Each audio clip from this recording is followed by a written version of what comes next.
In the previous video, we mounted a birdhouse in a tree, a titmouse moved in, laid her eggs, and soon 9 chicks hatched. But then, the mother bird realized one of them was too weak and carried it out of the nest. You'll be surprised to find out how many of them will survive.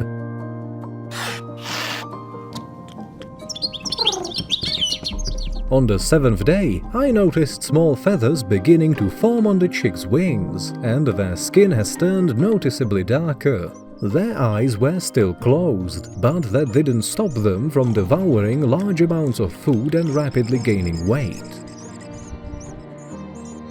Every day, the parents had to fly from tree to tree, searching for enough food to feed their endlessly hungry babies. The chicks had grown so strong that whenever the father arrived, they would lift their little beaks towards him with such a force that they nearly pushed off the poor titmouse out of the nest. But as I reviewed the footage, I noticed another motionless chick at the top of the nest. It looks like we've lost another one. The mother bird noticed it too, and then something happened that I simply can't put into words, at least not in a way that wouldn't hurt your psyche, and I certainly can't show it.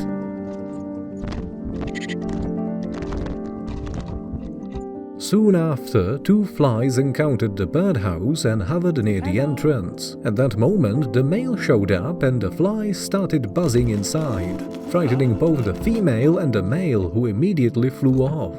In the next shot, something strange appeared on the wall. I still have no idea what it was or how it got there. On the 8th day, the chicks had grown even bigger, and some of them had crawled underneath the moss. Because of that, neither I nor the mother could tell how many there actually were left in the nest. And then I decided to do something I've mentioned in the previous video. The babies were now sitting right up against the wall of the birdhouse with only a wooden board beneath them. I waited for a moment when the parents flew off, put on gloves so I wouldn't leave my scent on the chicks, and climbed up to the birdhouse armed with a screwdriver. The quickest and safest way was to remove the front wall and gently move the chicks back towards the center of the nest by hand. After removing the wall, I quickly and carefully shifted the chicks to the side so I could prepare a better space for them in the center. To my surprise, they didn't seem to be scared at all and didn't even emit a single peep. At the end, I held one of the chicks in my hands to take a closer look and showed it to you in detail for the first time. Notice its funny hairstyle and those surprisingly large ears opening near its eyes. I reattached the front wall, and just then the parents have returned, scolding me loudly and trying to chase me away. As expected, the mother flew back into the nest and, noticing nothing unusual, calmly resumed feeding and caring for the kids. The little ones weren't even afraid to eat a huge spider. After all, they're deliciously crunchy. Surprisingly, on the 11th day, the female brought a tuft of fur into the nest, apparently realizing there wasn't enough soft and gentle material inside. Despite the hole and the window we'd made in the birdhouse, there still wasn't enough light coming in to capture the clear image on camera, so I decided to upgrade the birdhouse a bit. I took an LED strip that runs on a USB power source, cut off a short section with scissors and attached the connector using a soldering iron. Then, with the same tool, I added 3 meters of cable, so the light could reach from the outlet to the birdhouse. Looks like it works.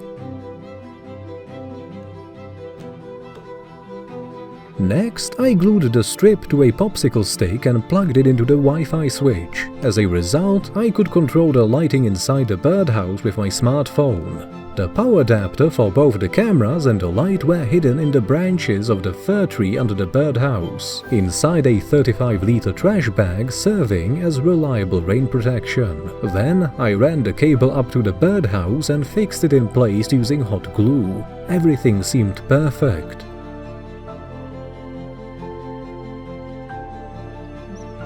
But eventually it caused another problem. It was already dark outside, but the birdhouse was brightly lit. The female wanted to fly out, thinking it must have still been daytime since the light was inside. But as soon as she poked her head out and saw that it was already night, she froze. Confused and unsure about what to do, I immediately turned off the light and set a timer for the lighting to switch off earlier in the evening.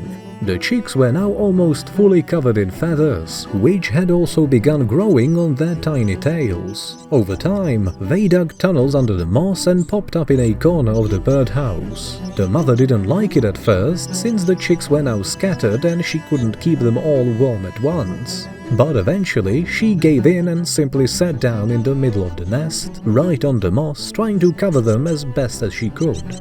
Before long, the chicks had grown so large that they were stretching their beaks up so high that their mother couldn't reach to feed them properly. She had to climb onto the moss to do it.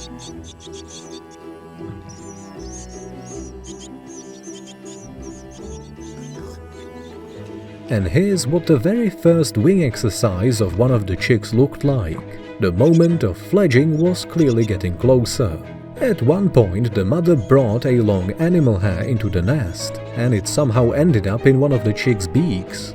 I was just about to help him, but it seemed those silly whiskers didn't bother him at all, and eventually the hair just vanished on its own. Morning of day 15. It's hard to tell you how many chicks are still in the nest. I can clearly see 4 of them, but it's possible there are still more hiding under the moss. Or maybe something happened and the camera just didn't catch that moment. The mother bird also seems to be checking whether there are any chicks under the moss, but it looks like there aren't. Even if only 4 remain, they all seem completely healthy, and by this stage, they're unlikely to die, at least not from illness. Even though all the chicks hatched around the same time, one of them has developed much faster than the others. Just look at the size and the feathers compared to its siblings. It might be because the 2 largest chicks often climbed higher in the nest, getting closer to the entrance, so they were the first ones to receive their food from the parents. That gave them a clear advantage in growth. Sometimes they would literally sit on top of the smaller babies. So it seems now we have 2 strong chicks and 2 weaker ones. Nevertheless, the strongest doesn't always survive, because being strong doesn't necessarily mean being smart. The next morning, I didn't see the parents at the nest for several hours. Knowing the chicks needed to eat multiple times an hour, I found a caterpillar and decided to try feeding them with tweezers. As expected, the chicks instantly realized I wasn't their parent. They pressed themselves tightly to the bottom of the nest, trying to hide from what they thought was a predator. I left the caterpillar inside, and when the mother finally returned, she spotted it and immediately carried it outside. Maybe she thought it was poison. Sometimes the mother seemed to understand that the smallest and weakest chicks needed to be fed too, and I think she deliberately gave it to him. The bigger chick protested, opening his beak wide in frustration, but to their mother they're all equal. The next day, one of the chicks began actively preening his feathers and training his wings. After which, he climbed onto the moss, hopped up to the entrance hole, grabbed it with his foot and peeked outside. Just a few seconds were enough for him to realize there's a vast open world out there. The following day, he peeked out again. At that moment, his mother returned home. She seemed a little shocked to see him standing right on the entrance. The chick was driven back into the nest, because even though he already looks like an adult titmice, they aren't still ready to fly out. Had they left now, they would have likely died. After that, the same chick seemed to discuss something with his stronger sibling. Maybe they didn't like being kept in the nest. A few minutes later, one of them darted up to the exit, dropped some ballast and vanished into the unknown. Right after him, the second, more developed chick did the same and leapt into uncertainty. I don't know what happened to them, but their chances of survival were rather low. After all, they were still too weak to fly properly, and were likely to become easy prey to a predator. The two weaker and probably smarter chicks stayed in the nest, continuing their fight for life. They kept eating, gaining strength and training, preparing to leave not when they wanted to, but when their mother would tell them it was time. There was just a little bit left until they took flight. The little ones were probably happy they survived and had almost become adults. But they still didn't know what awaited them on the final night in the nest. Around midnight, the camera picked up some movement in the tree above the nest. Incredibly, it was some kind of an animal that looked like a ferret. But how did it get up there? It quickly jumped down onto the birdhouse, peeked inside the hole and started reaching its paw trying to grab the chick. Oh no, it's pulling something out. Thankfully, that's just a clump of moss. But only a few seconds later, it manages to catch hold one of the chicks and drags it out of the nest. It pulls the baby bird onto the roof, and the poor thing accidentally falls to the ground. The ferret immediately jumps down after it. It was incredibly hard for me to watch the footage. I kept hoping one chick would be enough and that the last one would be left alone. But just a few minutes later, the predator came back to finish what it started. The ferret desperately tried to reach the remaining chick, but since the roof was slanted, it had trouble holding on and balancing properly. Another big chunk of moss got stuck in its paw, wedged itself in the hole, and blocked the entrance. The ferret tried to pull it out, but the moss tore apart, and he couldn't get through. After about 2 minutes of struggle, the predator gave up, apparently deciding to come back the next night.